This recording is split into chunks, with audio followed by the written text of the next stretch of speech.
টাকা পয়সা বেশি যদি করতে পারো কামাই, শ্বশুর শাশুড়ির কাছে তুমি ভালো জামাই।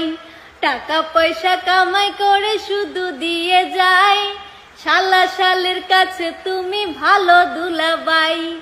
টাকা পয়সা কামাই করে সামনে দেবে ঢেলে, পিতা মাতার কাছে তুমি খুবই ভালো ছেলে। টাকা পয়সা দেবে শুধু গহনাটা দামি, নিজের বউয়ের কাছে তুমি খুবই ভালো স্বামী। টাকা পয়সা দেবে শুধু হিসাব নিকাশ নাই, ভাই বোনের কাছে তুমি খুবই ভালো ভাই। ওরে টাকা তুমি জ্বালাইয়া